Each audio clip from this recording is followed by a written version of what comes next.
안녕하세요. 리본 사무이과 김기돈 원장입니다. 오늘 여러분과 함께 공부할 내용은 호모시스테인에 대해서입니다.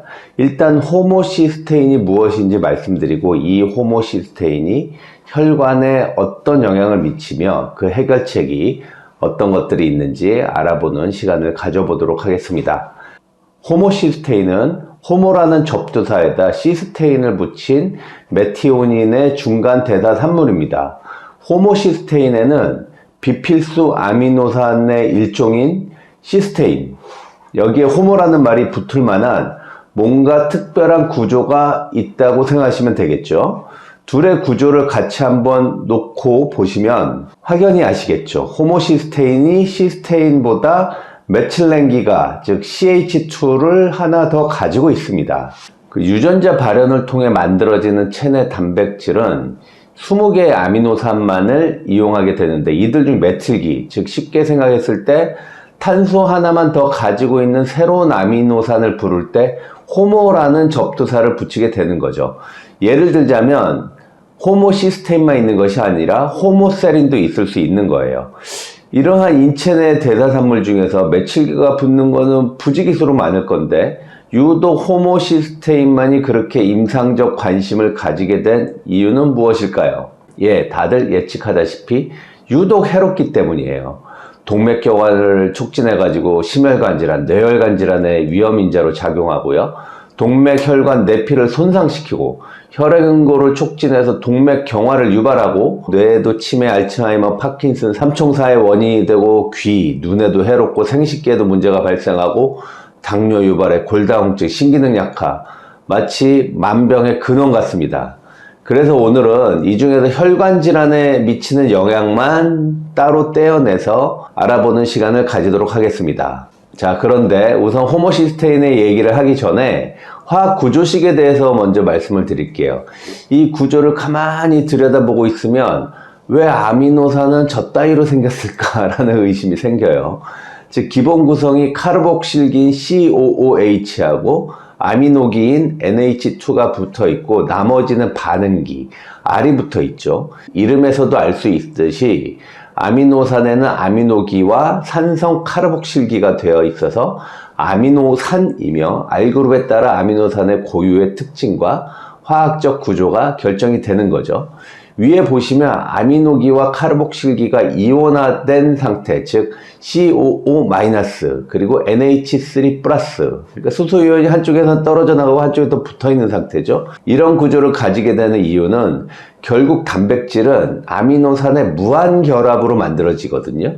아미노산들끼리 결합하는 걸 펩타이드 결합이라고 하는데 이것을 쉽게 하기 위해서 그런 거예요. 남자가 여자를 찾듯이 플러스 이온이 마이너스 이온과 붙고 싶은 그런 욕망이 있는 거죠. 굳이 아미노산에만 질소 분자가 있는 이유도 이 펩타이드 결합의 용이해서입니다. 탄수화물이나 지방은 CH5로 구성되어 있죠.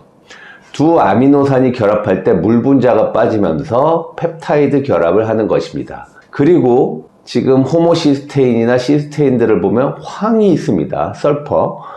황이 있는 아미노산들은 그렇게 많지가 않아요. 딱 4가지 있어요. 메티오닌, 시스테인, 타우린, 호모시스테인입니다. 이 황은 도대체 왜 존재할까요?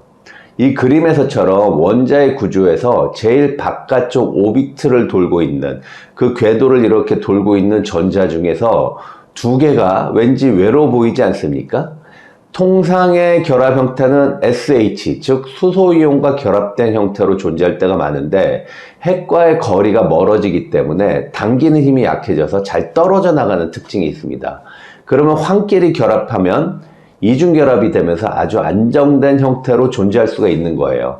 그래서 SH와 SS로 그 결합이 쉽게 왔다 갔다 하게 되는 것입니다. 그리고 수소이온이 떨어져 나가고 황끼리 붙게 되면 여기서 나온 수소가 항산화제 역할을 하기도 합니다. 우리 몸에서는 20여 가지 아미노산들이 서로 만나고 헤어지고 하면서 200만 개 이상의 단백질을 만들 수 있습니다.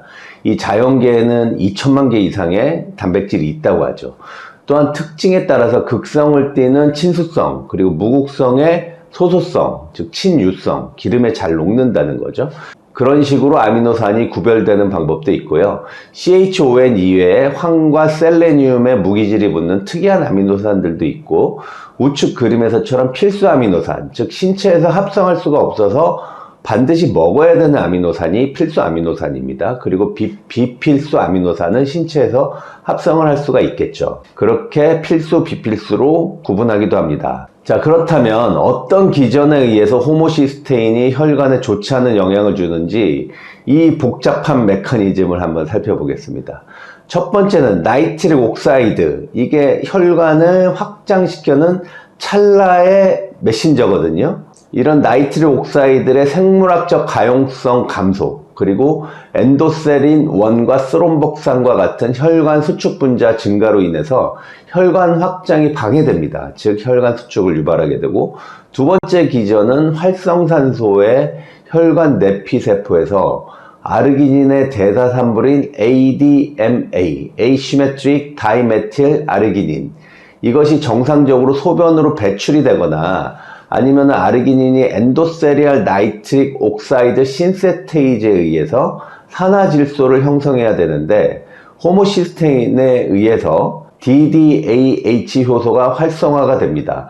다이메틸 아르기닌 다이메틸 아미노 하이드롤레이즈라는 효소, 다이메틸아민으로 바뀌면서 나이트릭 옥사이드의 생성이 저하돼서 혈관 이완이 이루어지지 않는 메커니즘이 또 하나 있고요.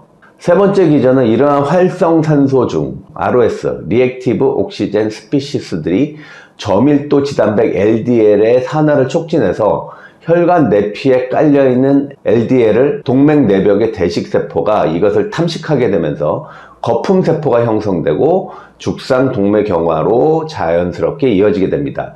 이러한 호모시스테인의 자가 산화, 오토 옥시데이션 개념은 호모시스테인 티올락틴이 ATP를 생성하는 미토콘드리아의 옥시데이티브 포스포릴레이션을 엉망으로 만듭니다. 이러한 미토콘드리아의 기능이 원활하지 못하면 활성산소가, 가뜩이나 미토콘드리아에서 활성산소가 많이 나오거든요. 근데 더더욱 많이 나오게 되기 때문에 세포 손상이 일어날 가능성이 높은 거죠. 자, 네 번째 기전은 H2S, 황화수소의 감소 때문입니다. 이렇게 되면 활성산소가 역시 더 증가되고, 다른 쪽으로는 프로인플라메터리 유전자의 발현을 유도하는 우리 몸에 정말로 못된 NF-카파비의 활성을 유도하게 돼서 혈관 손상이 유발이 되고요. 마지막으로 이제 DNA 메틸레이션 손상으로 인해 가지고요, 발현되지 말아야 될 유전자 발현으로 아주 못된 단백질이 출현하게 되고, 이걸로 인해서 또 몸이 손상이 많이 발생되게 되는 것입니다. 결론적으로 호모시스테인이 높아지면 혈관 이완도 안 되고, 죽상 동맥경화증도 심해지고, 또 ROS에 의해서 혈관 내피세포의 만성염증, 또 파괴, 이런 것들도 많아지게 되는 그런 과정을 겪게 되는 것이죠. 자, 그렇다면 어떻게 하면 호모시스테인을 줄일 수가 있을까요? 첫 번째 방법은 3대 기호식품을 줄이면 됩니다. 커피, 술, 담배입니다. 근데 무슨 낙으로 살죠? 난감하시죠? 자, 이것을 못 하시겠다고 하는 분들은 폰투비를 하루 2알 정도 드십시오. 통상 비타민 제품들이 건식으로 나왔다면 이 제품은 특이하게 일반 의약품으로 나왔어요. 그래서 저는 처방에 루틴으로 섞어서 많이 사용하고 있습니다. 그렇다면 왜 폰투비가 호모시스테인을 낮추는지 그 이유를 알아보겠습니다. 폰투비는 비타민 B1과 비타민 B6, 9, 12로 구성되어 있습니다. 호모시스테인 대사를 보면요, 딱 비타민 B6, 9, 12가 필요합니다. 일단 호모시스테인이라는 형태로 머물지 않게 만드는 게 되게 중요하거든요. 다른 길로 빼버리는 거죠. 그래서 우선 첫 번째 뺄 수 있는 길이 시스타티오닌 베타 신스테이즈, 즉 시스타티오닌으로 만들어서 시스테인으로 가는 길, 여기에 조효소로서 필요한 것이 비타민 B6입니다. 비타민 B6가 단독으로 하는 게 아니에요. 모든 비타민 제제는요, 조효소로 활동을 하게 됩니다. 그러니까 효소, 단백물질이 있고 거기에 하나의 일기토하는 장수처럼 활약을 한다, 그런 의미라고 생각하시면 됩니다. 그리고 메티온으로 빠지게 하는 것이 메티오닌 신세테이즈의 조효소로 활약하는 비타민 B12이고요. 또 여기에 필요한 것이 비타민 B9, 즉 엽산이 풍부하게 있는 것이 중요합니다. 자, 이것이 바로 호모시스테인의 메타볼리즘인데요. 이게 단독으로 돌아가는 게 아니라 마치 여러 톱니바퀴가 맞물려서 돌아가듯이 굉장히 많은 대사의 작용이 연관되어 있습니다. 통칭해서 메틸레이션 사이클이라고 하는데요. 첫 번째 유레아 사이클, 아르기닌이 시투르린으로 되면서 암모니아가 유레아로 바뀌고 독성이 쪽 빠지면서 소변으로 배출시키는 디톡스의 과정이죠.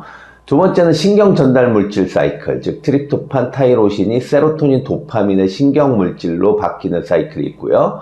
세 번째 이제 엽산 사이클, 네 번째가 이제 호모시스테인이 관여되어 있는 메티오닌 사이클이고, 또 메틸레이션 사이클, 이 그림에서는 지금 없죠. 다음 그림에서 설명을 드릴게요. 그리고 글루타치온 사이클, 즉 시스테인이 글루타치온의 한 성분이 되면서 항산화 효과를 내는 사이클이고요.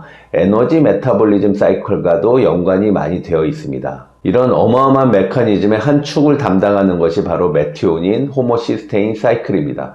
이들 중 어느 한 곳만 브레이크가 걸려도 제대로 돌아가지 않으니까 몸은 상당히 괴로울 거예요. 앞장에서 설명 못 드린 메틸레이션 사이클입니다. 메틸렌인 CH2를 주고받으면서 인체가 DNA 메틸레이션을 통해 잘못된 단백질 발현을 억제하고 다른 중요한 세포 기능을 수행하기 위해 다양한 분자에 부착할 수 있는 메틸기를 이동하게 하는 생화학적 과정이죠. 메틸화 과정에 불량이 생기면요, 심장질환, 뇌졸중, 정신분열증, 주요 우울증, 조울증, 치매, 알츠하이머, 만성피로, 섬유근통 증후군, 불임과 유산, 그리고 스피나 바이피다 같은 태아의 선천적 결합, 하시모토 갑상선염, 각종 암, 정말로 신체 광범위한 부분에 영향을 미친다고 생각하면 되실 것입니다. 그래서 저는 이 제품을 임상에서 대사질환이나 고혈압, 당뇨, 고지혈증, 만성염증 같은 거, 왠지 혈관이 곧 손상될 것 같은 분들, 저 같은 사람들이죠. 생각해보면 제 또래 분들이 제일 의료 소외계층이라는 생각이 들어요. 좀 짠하다는 생각이 듭니다. 회사 일하고 회식하고 사업을 한다고 하는데 사업하려고 술을 먹는 건지 술을 먹기 위해 사업을 하는 건지 어중뛴 경계선에 있죠. 우리 의사 선생님들도 마찬가지죠. 몸을 살뜰히 보살피는 그런 음식에 사실 별로 관심들이 없지 않습니까? 그러니까 한마디로 몸에 너무 예의가 없이 살았는데 다들 그렇게 사니까 그냥 정상인 것처럼 착각하고 위안받고 그랬던 것이죠. 앞으로는 많은 원장님들께서도 몸도 좀 관리하시고 건강하게 의사생활을 영위하시길 바라고요. 이거는 선생님들한테 하는 잔소리가 아니고 저한테 하는 그런 잔소리입니다. 더불어 이런 성분들도 잘 챙겨 드시기를 바랍니다. 감사합니다.